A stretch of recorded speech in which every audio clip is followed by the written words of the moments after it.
Bueno, muchachos, es un placer volver a estar con ustedes reunidos. Cada vez yo me convenzo más y el Señor nos convence más de cuán importante es tener una comunidad como familia, ¿sí? Una comunidad como ustedes. Esta semana cada uno ha tenido sus diversas situaciones, sus diversos problemas. eh, y cuando nos reunimos esta semana, yo pensaba en mis emociones, en mi carne, decía, ¿será que estamos lloriqueando mucho? Pero en medio de ese lloriqueo que estamos teniendo, frescos, eh, llegan palabras de ánimo y de aliento. Puede ser que esta vez las palabras no hayan sido del pastor, ¿sí? Pero sí fue de alguien de la comunidad que nos fortaleció. Y yo me acuerdo que reunidos, quejándonos entre nosotros, ¿sí? Porque estábamos haciendo es desahogándonos y cuán importante es poder representar nuestro corazón tal como es. Anoche yo le decía a una mujer con la que yo estaba hablando, le decía, yo quiero que ya paremos de tener una iglesia de cierta manera hipócrita en la que no nos podemos presentar como somos, en la que si somos débiles y podemos decirle, Señor, me siento hoy triste, me siento hoy, ¿sí? Y la fe nos fortalece, pero muchas veces queremos presentarnos fuertes, confesando fe, pero realmente estamos destruidos. ¿Sí? ¿Y por qué no expresarnos realmente? Y yo doy nombres propios. Esta semana que estábamos hablando, Luisa y David nos remataron con lo que estábamos hablando, fortaleciéndonos. Y bueno, digo, esta vez no fue el líder, esto no fue la pastora, el pastor, esto no, fueron ellos también. O sea, el día de mañana es alguno de ustedes también que o que necesita o que nos va a alimentar. Por eso necesitamos una comunidad fuerte, porque muchos somos muy poquitos, pero este grupo pequeño serán miles, y los necesitamos a ustedes para que ayuden a alimentar a esos miles, ¿sí? A esas personas que van a llegar. Y venimos hablando de comunidad, y yo decía en esta semana, pensaba, seguimos hablando de comunidad, Señor, dime qué hablamos, porque de pronto la gente dice, pero otra vez hablar de la común unidad, pues la gente se va a aburrir, la gente va a pensar que no hay más tema, pero es que tema hay mucho, porque si ya hoy es la cuarta parte de común unidad, quiere decir que hay mucho más que hablar, hay mucho más que edificar, ¿sí? Y seguimos hablando de la común unidad. Veníamos hablando hace 8 días de Juan capítulo 17, ¿sí? Y lo vamos a poner ahí para que lo tengan presente. Los que están allá en casa, confírmenme que Zoom están recibiendo bien. Zoom está recibiendo perfecto. Súper, gloria a Dios. Veníamos hablando de Juan 17 y hablábamos, a mí me gusta hacer examen, díganme cositas que hablamos hace 8 días. ¿Quién se acuerda de algo de lo que compartimos hace 8 días? ¿Alguien por ahí que tome notas? Doña Glorita toma resto de apuntes. Algo, un tipcito. La perfecta unidad de la deidad, exacto. Hablamos de la deidad que siempre se asemeja con la divinidad, o sea, la Trinidad, deidad y divinidad. Dimos una pequeña explicación. Hablábamos que el Padre, el Hijo y el Espíritu Santo son uno, y Juan nos habla de esa unidad, que él quiere que lleguemos a esa unidad.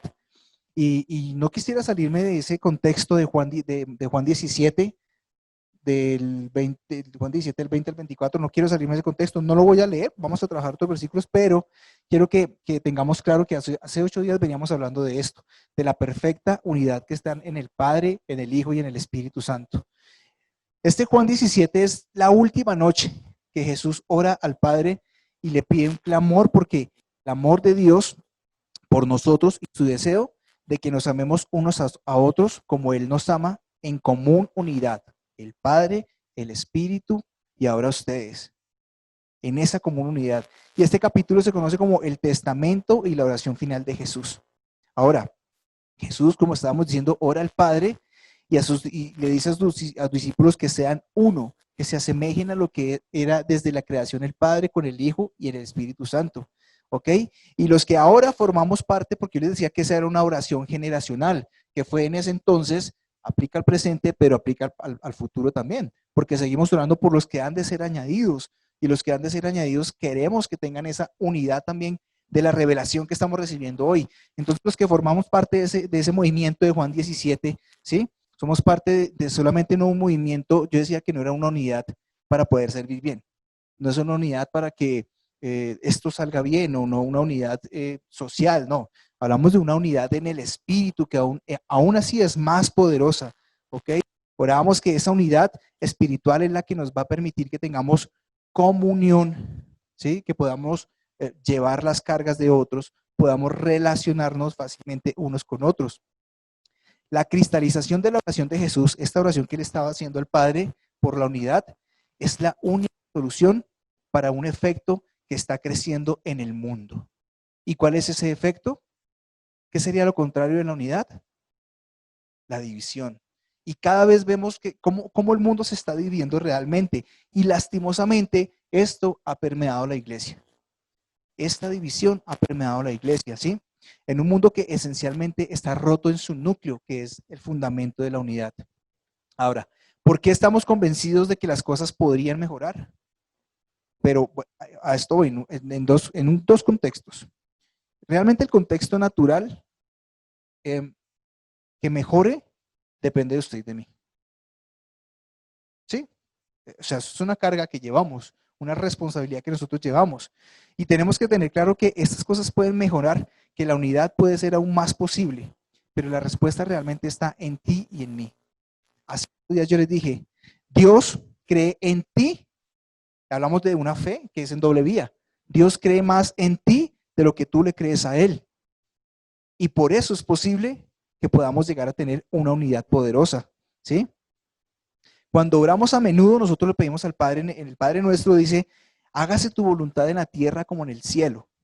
Hágase tu voluntad en la tierra como en el cielo. Ahora, si la voluntad de Dios es que nos amemos y que andemos en esa perfecta unidad, yo les voy a decir una cosa, hay situaciones que indudablemente no van a ser fáciles de lograr y de llevar, ¿sí? Y para eso me surgen estas preguntas. ¿Están escuchando ahí bien? ¿Sí? ¿Están escuchando bien? ¿Se está escuchando bien allá también? Listo. ¿Cómo podemos aprender a amar de esta manera? De cómo amaba Jesús, o como amó Dios de tal manera al mundo que entregó a su Hijo. Es una pregunta que les hago. ¿Dónde encontramos la motivación para actuar en unidad? ¿Dónde o en quién encontramos la respuesta a estos problemas? Y si queremos hablar de una cultura que está predominando hoy, como lo dijimos ahorita, realmente sería la cultura de la división, ¿sí? Porque existe división en temas de raza, una división racial, y lo hemos dado cuenta en Estados Unidos en estos días, los conflictos tan tremendos que se están presentando por la agresión de los blancos hacia los negros, ¿sí? Es una división que se está viviendo latentemente. Estamos hablando también de una división religiosa, que es aún más triste, ¿sí? Y de esto hacemos parte todos, porque no compartimos lo que el hermano piensa en cuanto a doctrina, porque yo creo que las denominaciones han hecho tanto daño al cuerpo de Cristo, que por eso también hemos entrado en la misma división en el cuerpo de Cristo, ¿sí? Y por eso nosotros seguimos a un pastor que me parece que es súper ecuánime, súper centrado en el tema de la doctrina, y es Barriger. Él no pelea ni con bautistas, ni con reformados, ni con pentecostales, ni con... ¿Cuántas denominaciones más hay? ¿Sí? Como decía el hermano Arjona, el predicador Arjona, en su canción de Jesús, este es verbo no sustantivo. Él decía que hoy en día existen más religiones que niños felices. Y es verdad, la división religiosa que estamos viviendo hoy en día es tremenda. Y yo en alguna vez, en algún momento, yo creo que ustedes, los que venimos desde el cristianismo desde atrás, alguna vez hicimos parte de esa división. Alguna vez nos dejamos permear, y hace 8 días o 15 días también no recuerdo, decíamos que muchas veces el modelo que nos enseñaron, la doctrina que nos enseñaron, las cosas que nos dijeron, fueron las que distorsionaron esa poderosa fe realmente. Y nosotros hicimos parte de eso, ¿sí? La división que se vive generacionalmente también hoy en día es triste. Ustedes se han dado cuenta que hay familias que se han hasta matado por herencias. Hay familias que se dejan de hablar por las cosas que dejó el difunto, ¿sí? Y pueden pasar años y se puede morir la gente y esas sucesiones siguen ahí. Es triste este tipo de generaciones como se han dividido también. Dense cuenta que la división está permeando absolutamente todo. Ya usted no puede entablar conversaciones en respeto porque se convierten en unas películas vergonzosas realmente, ¿sí? Y yo he tratado en mi espíritu tratar de menguar a hacer comentarios en las redes, pero hay veces se me salen. Hay veces se me salen y eso también hace parte del que yo entre en ese juego de la división, por lo que estamos creyendo o estamos disputando. ¿Sí? No se trata de quién es el más o quién es el menos o quién sabe más. Y como resultado siempre eso va a generar violencia. Y no solamente violencia, puede ser física, puede ser verbal, puede ser psicológica. Esa división puede traer ese tipo de violencia. Hemos visto cómo los políticos han usado las plataformas para demostrar cuál es el mejor partido. ¿Sí? Hemos visto cómo usan la plataforma y el pueblo, cómo lo usan para entrar en división con el mismo pueblo. ¿Sí? Cuando uno habla de ministerio, el ministerio es el personaje que está al servicio de la población, pero el ministro, como lo conocemos en la parte política, el ministro de no sé qué, el ministro de sí más, los concejales y todo esto, se han puesto en la disputa de dividir ellos mismos al pueblo. ¿Sí? Entonces, ve hasta dónde estamos con el tema de la división. Recordemos que, como hemos venido hablando de la unidad, hablábamos que unidad no es igualdad, pero división no es lo mismo que diferencia. Entonces, dos cosas importantes. Igualdad, anótenlo para que me lo digan dentro de 8 días. Igualdad no es lo mismo, perdón, unidad no es lo mismo que igualdad, pero división no es lo mismo que diferencia. Ahora, ¿por qué? Dios nos creó diferentes y lo hemos compartido durante todas estas 4 enseñanzas acerca de unidad. Nos creó diferentes pensamientos, habilidades, colores, razas, ¿sí? Nos creó totalmente diferentes. Pero en esas diferencias, cuando tú permites que tus emociones, que tus sentimientos, que tu alma, digamos, gobierne tu vida, el enemigo va a maximizar estas diferencias en tu vida para generar divisiones, discordias y resentimientos. Ten presente esto que te estoy diciendo. Vuelvo y lo repito. El Señor nos creó diferentes a cada uno. ¿Sí? Estamos claros en eso. Somos diferentes todos. Pero cuando entendemos que somos diferentes, pero tú tienes un problema en tu alma, cuando te dejas gobernar por tus sentidos, por tus emociones, esas diferencias el enemigo las va a maximizar para que generemos división. Un ejemplo sencillo. No, ese no, cambiemos de ejemplo. Ese tampoco. Bueno, no, digamos el temperamento, en mi casa, el temperamento que yo pueda tener.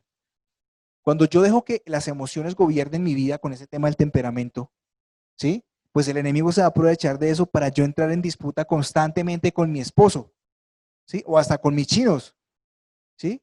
Es un ejemplo sencillísimo. Esas diferencias el enemigo las va a maximizar. En el mismo Efesios 4, que es el versículo que nos da a nosotros sustento de community, recuerde que ahí está edificar a los santos, no dejarnos llevar de doctrinas de estratagemas de hombres. Recuérdeme más cosas de Efesios 4. Recuérdeme más cosas de Efesios 4, el versículo de nosotros. Edificar a los santos, no ser como niños fluctuantes, no dejarnos llevar de doctrinas de falsos hombres. ¿Qué otra cosa? Diferentes dones para la edificación del cuerpo. Entendidos en los tiempos es la de la familia de Isaacar. Entonces en Efesios 4, 3 al 6 dice, les leo, Efesios 4, 3 al 6 dice, solícitos en guardar, ya lo habíamos trabajado en 2 predicaciones anteriormente y lo repito hoy, solícitos en guardar la unidad del espíritu en el vínculo de la paz. Un cuerpo y un espíritu como fuisteis también llamados en una misma esperanza de vuestra vocación. Hacemos el alto ahí para hacer la reiteración, reiterativo soy yo, en que hablábamos de vocación que no era su profesión, ¿sí? Recuerden que Pablo dice que su vocación no es su llamado. Pablo dice que su vocación no es su habilidad o su talento, que su vocación no es lo que usted desarrolla en la iglesia o en su casa, sino que su vocación habla del griego kaleo, que quiere decir que Dios te identifica con nombre propio y apellido. Esa es tu vocación, como que Dios sabe que ese eres tú y tu nombre es hijo o hija y tu apellido es de Dios. Es la vocación a la que estamos llamados. Entonces Pablo dice que en un mismo cuerpo y en un mismo espíritu nunca se olviden de esa esperanza de que Dios lo hizo a usted hijo amado. Y eso debería traer perfecta unidad. El versículo 5 dice, un Señor, una fe, un bautismo. El 6 dice, un Dios y Padre de todos, el cual es sobre todos y por todos. Y en todo hablamos de la vocación, en todo, en absolutamente toda nuestra vida, de hablar de esa vocación, de esa posición de hijos. Y bajo esta unidad que está hablando Efesios, eh, resulta que las diferencias no cambian. Decimos otra vez, división no es lo mismo que diferencias, ¿no? ¿Correcto? Somos diferentes. Pero bajo el sustento de este versículo bíblico, el amor que usted ha entendido hoy en día, que es el amor ágape en su vida, es el que debe maximizar también esas diferencias por el Espíritu Santo. Y puede ser contradictorio. Uno dice, pero si el enemigo usa esas diferencias para que yo entre en conflictos en mi casa, ¿cómo puede hacer que use el Espíritu Santo esas diferencias maximizadas para mi familia o mi vida? Pues claro, cuando hay diferencias, usted entiende que se puede relacionar con otros, que usted puede compartir de otros, que usted pueda acercarse a otros, que usted pueda aprender de otros, para que usted también sea fortalecido y fortalecer a los otros mientras tenemos una relación de amigos y de familia. ¿A qué voy con esto? Yo les dije cuando arrancamos el ministerio, les dije, esto va a ser duro porque vamos a tener que aprender a tolerarnos, vamos a tener que, es como un matrimonio, vamos a tener, yo le decía a alguien que vamos a tener que hasta identificar nuestros olores, porque el que tiene mal aliento, pues, o que tiene un problema de halitosis, pues uno ya lo va a identificar y lo va a tolerar porque sabe que tiene un problema, ¿sí? O hay, sí, es que a mí me gusta decir todas las cosas que uno vive acá, acá y en todo lado. Cuando usted no se aplicó desodorante, hay que tolerar eso.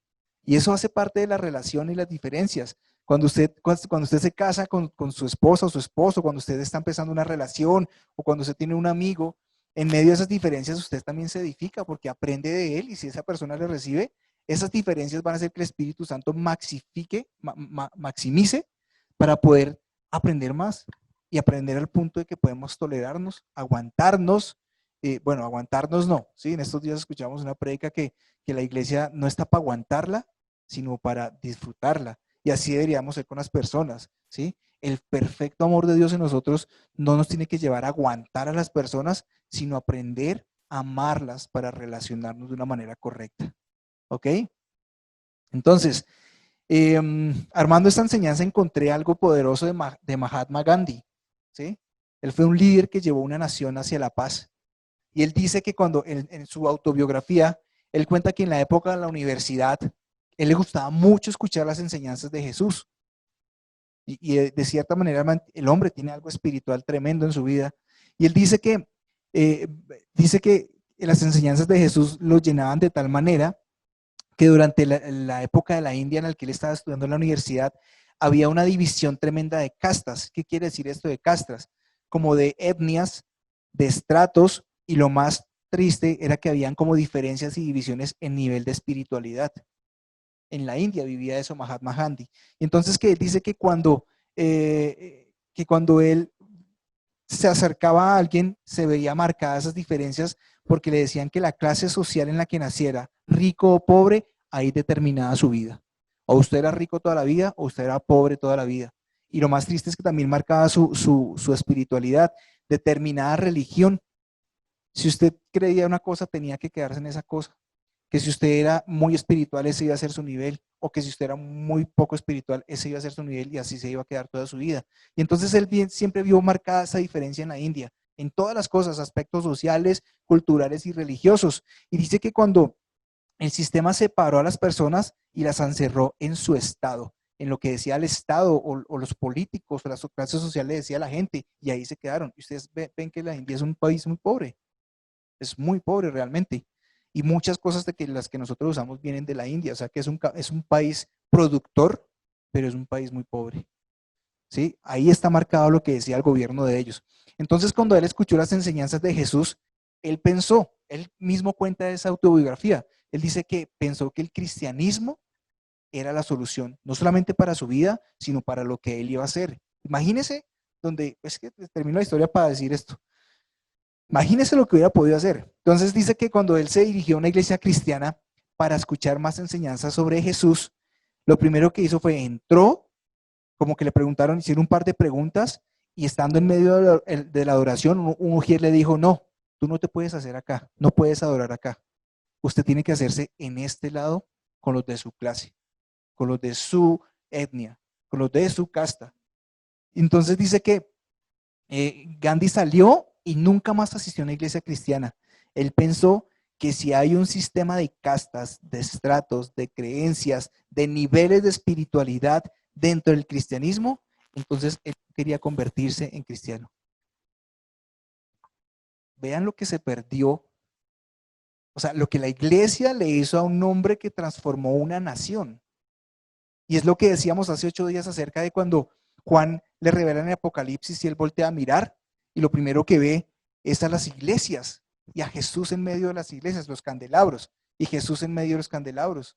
O sea, des en cuenta la división que nosotros estamos causando, la iglesia como tal, en el mundo entero, cómo puede estar afectando que una persona llegue, se conecte y pueda transformar el mundo. Todo esto lo ha generado la división. Le damos la bienvenida a la mascota que José, ¿nos ayudas, por favor? Bueno, sigamos. No, tranquilo, tranquilo, José, tranquilo, tranquilo. Entonces dice que, bueno, que él definitivamente nunca dijo, no, yo no quiero ser cristiano si esto es lo que se ve también en la misma iglesia. Y el corazón de esta historia que cuenta Mahatma Gandhi es precisamente lo que estamos hablando, la división, ¿sí? Des en cuenta cómo la división puede hacer que una persona no cumpla su propósito y su plan, y no es culpa de Dios, es culpa realmente de la iglesia, de lo que está haciendo realmente la iglesia. Entonces, ¿qué trae la división? Siempre va a traer una actitud de superioridad, siempre va a elevar a alguien, siempre va a poner a alguien por encima de otra persona y esta otra persona siempre va a ser degradada, menospreciada y echada de menos, echada atrás. Y la iglesia ha usado lastimosamente criterios legítimos, ¿sí? Yo con la señal de legítimos entre comillas, porque ha usado la misma palabra para generar división. Lastimosamente ha usado criterios legítimos y uno dice, pues legítimos es que son permitidos. No, lo que pasa es que esos legítimos han sido mal interpretados, han sido mal enseñados, ¿sí? Entonces la iglesia se ha valido de la misma palabra para crear división dentro del mismo pueblo, dentro de la misma comunidad, ¿ok? Permítame aquí donde voy. Ok, la iglesia ha usado los criterios legítimos fuera de contexto para juzgar a las personas. Y eso es muy triste realmente. Juzgan a las personas en base a conclusiones falsas, juzgan a las personas en base a definiciones erradas, juzgan a las personas de acuerdo a lo que yo pienso o interpreto, ¿sí? Y lastimosamente lo vemos constantemente el que está pasando. Esto siempre matará la unidad y no solamente puede matar la unidad de su casa, porque cuando usted es herido, cuando usted es menospreciado, usted puede llevar eso a su casa, a su familia. Y entonces puede estar matando esa unidad también en su familia. Usted mismo, papá, usted misma, mamá, puede estar matando esa unidad por una interpretación errada de lo que usted piensa acerca de la palabra. Usted puede estar juzgando a su esposo, usted puede estar juzgando a su esposa, usted puede estar juzgando a sus hijos conforme lo que dice la palabra mal interpretada. Entonces tenemos que tener cuidado. Yo esto lo uno mucho con el tema de cómo hemos sido adoctrinados y cómo hemos sido enseñados y cómo nos han modelado al Jesús o al Dios que nosotros veíamos. Y hay veces lo veo así. Yo veo, anoche lo compartía con una persona, le decía, tú no has aprendido a ver a Dios como ese Dios de amor, porque ella está esperando es que cometa un error para que Dios le caiga, ¿sí? Ella cree que las situaciones que están pasando en su vida son lo que está recogiendo de lo que sembró porque Dios se las está cobrando, ¿sí? Y sí es cierto que uno siembra lo que recoge lo que siembra y que el pecado trae una consecuencia, pero eso no es una consecuencia que Dios esté diciéndole, tome, ¿sí? El Dios allá con el bastón esperando que usted la cometa para caerle con juicio. Y muchas veces nos enseñaron esto. Quiero que leamos Santiago 2. Santiago 2, del 1 al que vamos ahí, al 8 creo. Del 1 al 8. Listo. Entonces voy a decir, Santiago 2, 1 dice, hermanos míos, que vuestra fe en nuestro glorioso Señor Jesucristo sea sin acepción de personas. Y yo siempre me remito a varias versiones y a varias palabras, varios comentarios acerca de la Biblia. Y para mí la que más me ha impactado en estos últimos tiempos es la del espejo. Y dice que Jesús lideró de una manera tan visible que la fe que Él nos mostraba era una fe que realmente no juzgaba. Y en muchos casos lo vimos con el leproso, con la del flujo de sangre, con la samaritana, con muchas enseñanzas que Él no juzgó. Él simplemente les mandó una palabra y la misma palabra hizo la obra en las personas. ¿Ok? Entonces, la fe y la fe que nos lideraba y que nos mostraba Jesús era una fe que no juzgaba. ¿Sí? Era una fe que no se dejaba guiar por las apariencias. Era una fe que tenía influencia y poder en la gente. Y esa es la fe genuina que nosotros deberíamos demostrar en este mundo. Una fe que realmente transforme vidas, una fe que no condene, ¿sí? Él dice que él tenía una manifestación y una expresión externa tan poderosa que él no permitía que los valores teóricos, las cosas que se decían o lo que se escribió en cierto contexto o tiempo, permearan su pensamiento para actuar en la fe del amor. ¿Sí? ¿Me enredé? ¿Fue claro? ¿Sí? Ok. La expresión de tal era tan poderosa que él no permitió que las bases teóricas que se tenían en ese entonces o las cosas que se habían dicho permearan su pensamiento para obrar en la fe del amor. ¿Sí, ya?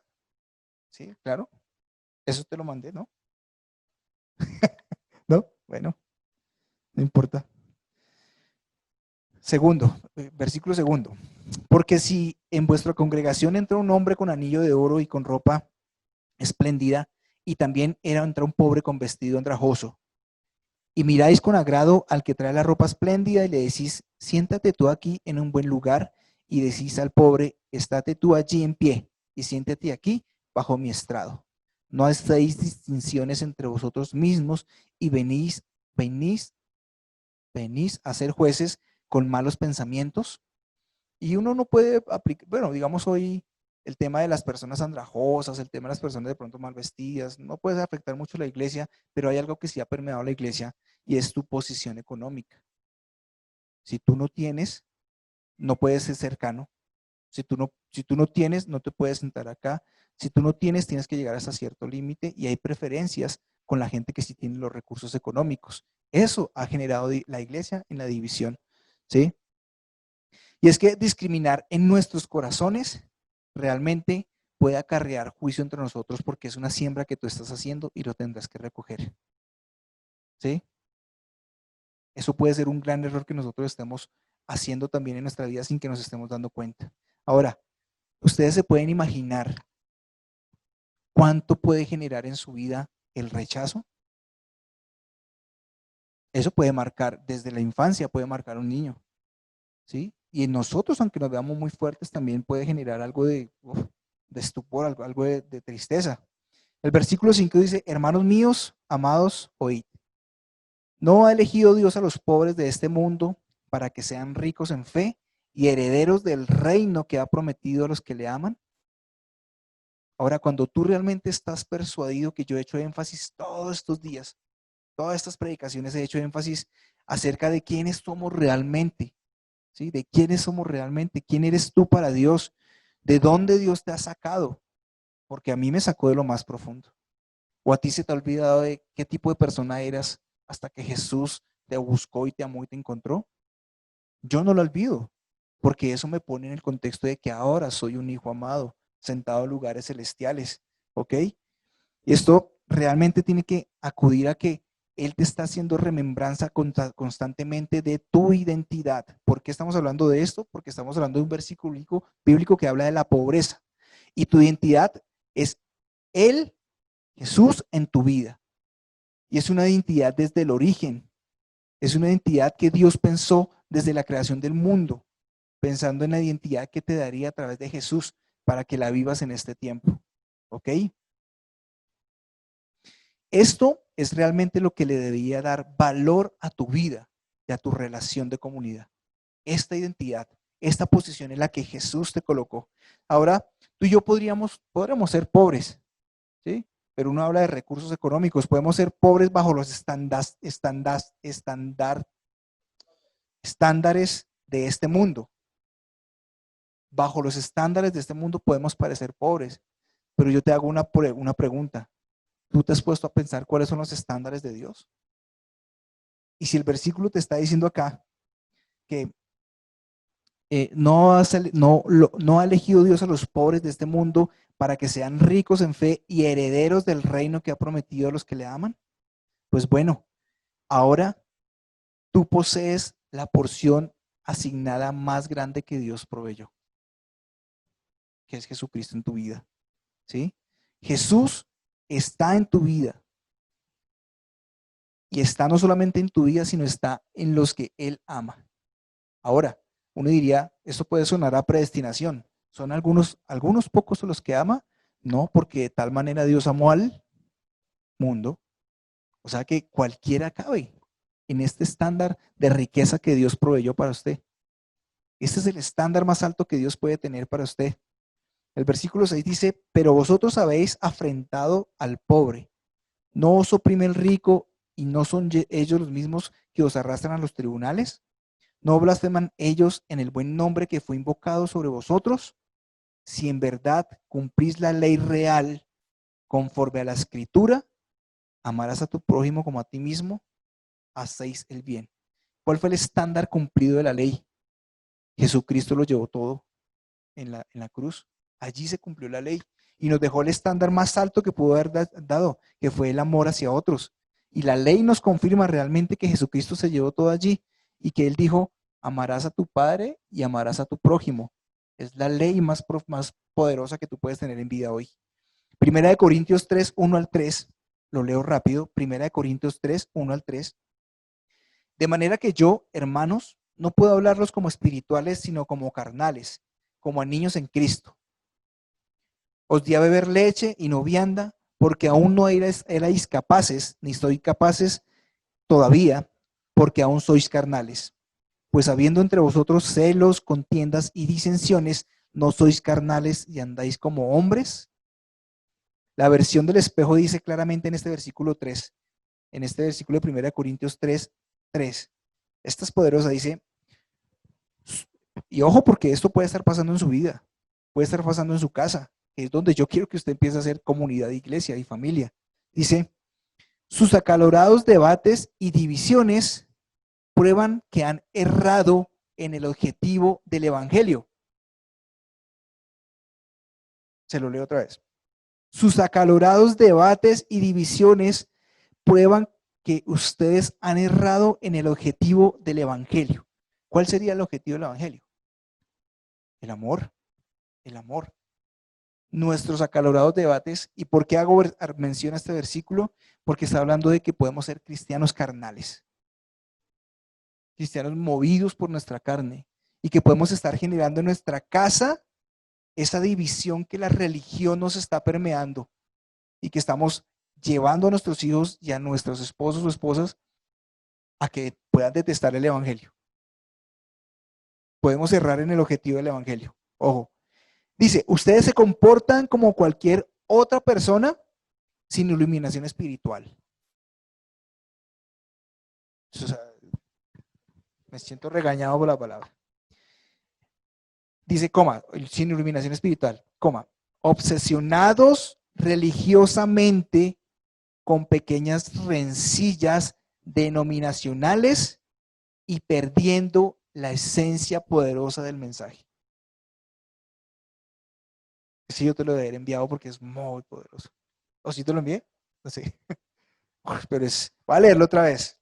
3.3 dice, sus acalorados debates y divisiones prueban que han errado el objetivo del evangelio.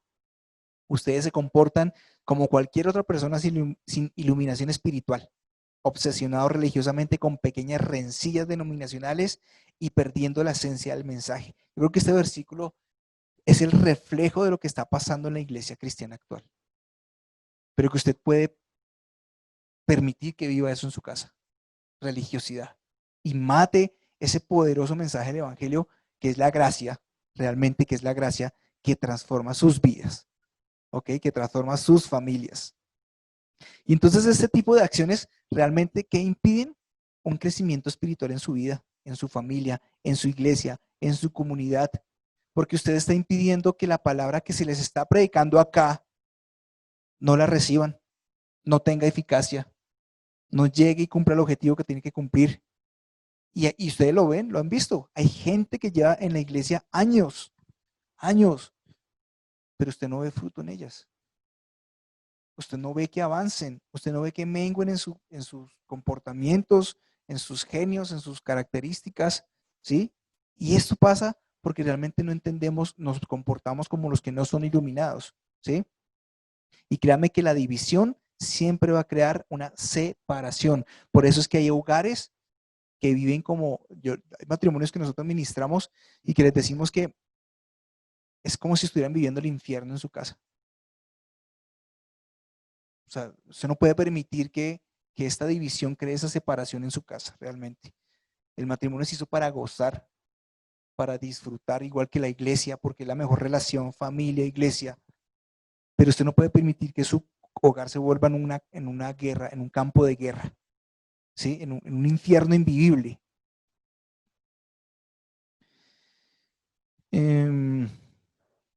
Retomo el versículo de Efesios, que es nuestro texto base de Community Church. Dice Efesios 4:15. Sino que siguiendo la verdad en amor, ya hemos predicado esto, pero el Señor me lo trajo a colación para meterlo. Siguiendo la verdad en amor, crezcamos en todo. Cuando hablamos de crecimiento, hablamos de madurar, de avanzar y de dar fruto. Crezcamos en todo aquel que es la cabeza, esto es en Cristo. Y esto ya lo habíamos predicado, pero lo vuelvo y lo voy a compartir. Recuerden que yo decía que el amor da su voz para hablar la verdad. El amor da su voz para hablar la verdad, pero que usted esta verdad pueda hablarla sin lastimar y sin llegar a dividir su familia, ¿sí? Que esta conversación sobre las verdades poderosas del Evangelio se dan en amor y eso inspira. Ojo, ojo, porque hay dos cosas ahí importantísimas. Religiosidad, como usted ministra, sus emociones, cómo están llevándolas en su casa. Y por eso digo que esta conversación de la verdad poderosa del Evangelio y de la gracia se puede dar en amor en su casa. Y eso es lo que va a inspirar a su comunidad. O nos va a inspirar aquí, a que maduremos y crezcamos. A crear una atmósfera en la que su crecimiento va a ser inevitable. Va a ser inevitable. Y todo nuestro ser tiene que ser encontrado realmente en esta vivencia del amor, en esta poderosa creencia del amor y de la gracia, ¿ok? Tengo acá que, para ya ir finalizando, hablar la verdad en amor, no solamente una actitud, no debería ser solamente una actitud preferida en nuestras conversaciones, sino debería ser la única opción. Hablar la verdad en amor no solamente es una actitud preferida en nuestras conversaciones, sino la única opción. Hágalo, hágalo. Yo sé que nos cuesta, pero mate esa carne para poder fluir en amor en su casa. Mate esa carne, ¿ok? Esta última es poderosa. Tienes que lograr que la verdad dé integridad al amor. Yo anoche la analicé varias veces para que no se nos convierta en otra lengua. Tienes que lograr que la verdad le dé integridad al amor. ¿Qué quiere decir esto? Que cuando tú predicas el mensaje de la gracia en tu casa en amor, esa verdad poderosa de la palabra le da una total integridad al amor. Cuando tú explicas esa verdad de la gracia en amor, le da integridad a ese amor, ¿sí? Pero ojo con esta segunda parte. El amor y que el amor haga atractiva a esa verdad. O sea, son directamente proporcionales estas dos. Cuando usted habla del evangelio predicado en amor, la verdad le da integridad al amor, pero ese amor hará atractiva esa verdad. ¿Sí? Un ejemplo. Cuando usted le predica a su chino la palabra en amor, habrá integralidad en ese amor. El amor fluirá, ¿sí? Pero cuando ese amor es atractivo, es íntegro, esa verdad que usted le está explicando a ese chino va a ser una verdad realmente revelada para él. Porque está hablando usted la verdad, pero más que estar hablando la verdad, usted la está manifestando el amor. Entonces ahí está dos palabras claras, la integralidad, en cómo usted le da el amor y cómo usted, ese amor hace que realmente sea transformado en sus vidas.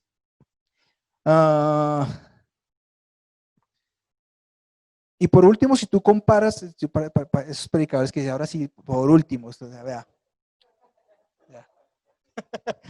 Pachuchito. Pachuchito, que esta sí es la última y nos vamos. Mi papá me decía, la última y nos vamos, seguro. A mi padre buena nota. Si tú comparas esas dos expresiones de profesando la verdad en amor versus celos y contiendas y divisiones, son totalmente opuestos. Y seguro que si tú mezclas esos dos, ganarán los celos, las contiendas y las divisiones. Es lo que expresará tu familia, es lo que expresará tu vida. Se los aseguro que terminarás cumpliendo este tema de celos, contiendas y divisiones. Des en cuenta cómo vamos concatenando todo el tema de la unidad, no permitamos la división. ¿Qué pasa con la división? Somos niños fluctuantes, inmaduros, necesitábamos la leche, pero ahora necesitamos palabra poderosa. Pero si usted no hace el primer paso de entender la unidad, pues no va a madurar, ¿sí? No va a poder expresar eso en su casa en amor, ¿sí? Voy a respirar un profundo. Es por el tapabocas. No volvamos a nuestra infancia espiritual, cayendo en divisiones y rompiendo la unidad. Ahora, entienda una cosa. Esa palabra unidad y amor no se pueden romper. O sea, no hay unidad si no hay amor. Y cuando usted entiende que la unidad trae amor, inmediatamente comprende que el amor también trae unidad. O sea, eso va en dos vías, de allá para acá y de allá para acá. Unidad, amor. Cuando da unidad es porque usted fluye en amor. Pero cuando usted fluye en amor, fácilmente va a entender la unidad para vivir en su casa. Y les dejo esta última pregunta. Ahora sí, vea, muchachos de Zoom, vea, Pachuchito que la última.